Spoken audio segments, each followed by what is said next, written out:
Hey, once again, Asadorf again. So we are gonna talk about the major explorers who did exploration in every period. So major explorers, the first is Prince Henry the Navigator. He was the son of the King Juan the First of Portugal. In 1419, he began to subsidize sailors, mapmakers, astronomers, shipbuilders, and instruments makers who were interested in discovering Uranus. By those discoveries and exploration, Prince Henry hoped to find more gold in Africa and new route to the Far East. He saw this as a way to extend Portuguese trade and power. It would also increase European knowledge in science and geography and spread Christianity. Prince Henry sent parties of explorers, Portuguese, Spanish, Jewish, and Italians down Africa's west coast. They discovered the Gold Coast and the Cape Verde, as well as the Azores, Madeira, and the Canary Islands. They used the islands as supply stations for further exploration. The following explorer is Bartolomeu Dias, a Portuguese captain in 1487, realized ships for a long, hard voyage. King John II of Portugal appointed him on 10th October 1487 to head an expedition to sail along the southern tip of Africa in the hope of finding a trade route to India. Dias was also charged with searching for the lands ruled by Peter John, who was a favored Christian priest and ruler. He was also sent to challenge the Muslims who were in control of trading in Asia. Dias touched at several points on the African coast before the strong wind blew him away from the coast of southwards.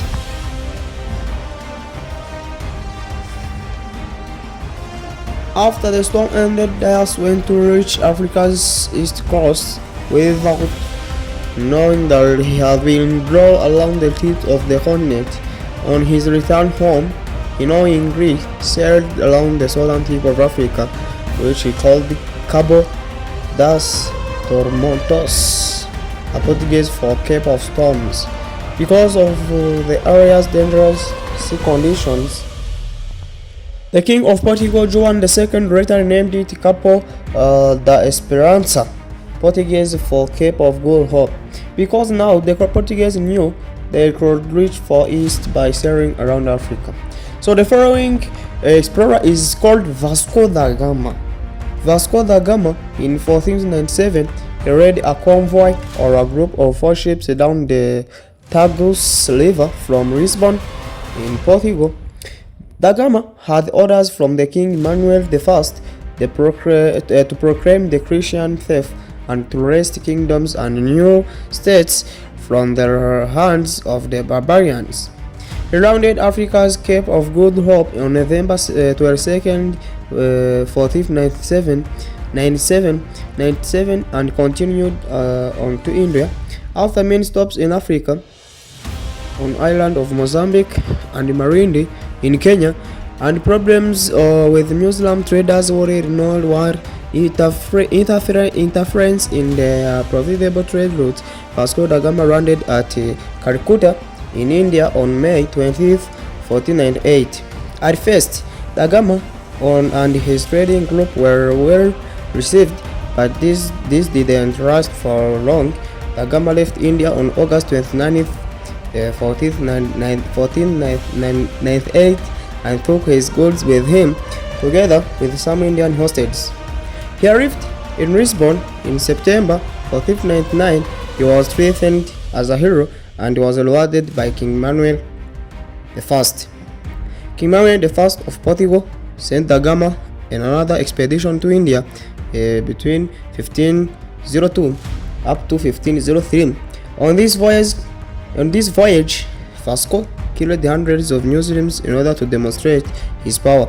After King Manuel's death, King Juan II sent Vasco da Gama to India as a Portuguese viceroy, the king's representative in India. Vasco da Gama died of an illness in India on December 24th, 1524. So the following explorer is called Diego Cao. He had made 2 voyages sailing along the west coast of Africa in 4,400 days. He is well known in Angola because of him. The country was a Portuguese colony. He was the first European known to sight and enter the Congo River and explore the West African coast between the St. Catherine and the Cape Cross, almost from the equator to Walvis Bay. When King John II of Portugal revived the work of Henry the Navigator, he sent out to Cao to open up the African coast still further beyond the equator. He discovered the mouth and estuary of Congo River. So he did much. Diego Cao is the one who discovered the Cape of Good Hope. So the following explorer is called Christopher Columbus. He was a skilled navigator from Genoa in Italy.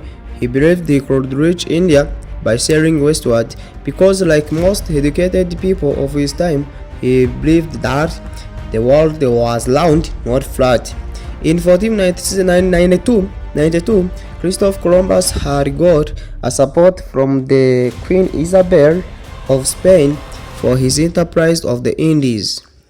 He set sail from Palos de Frontera, Spain in August in 1492 with 3 small ships, the Nina, the Pinta, and the Santa Maria, with around 100 men or sailors. In the morning of the third day, Columbus landed at Gunahani, the island renamed San Salvador, Portuguese for Holy Savior. By Columbus in the Bahamas, he thought he reached the Indies, so called the people living on the island Indians. For this reason, Native Americans are still called Indians. Columbus spent several months traveling around the waters of Bahamas, Cuba, and Hispaniola, an island which today consists of Haiti and Dominican Republic. In Cuba, he found Indians smoking cigars. Thus, Europeans had their first contact with tobacco. He had also discovered the Puerto Rico in 1493, Jamaica in 1494, and Trinidad in 1498.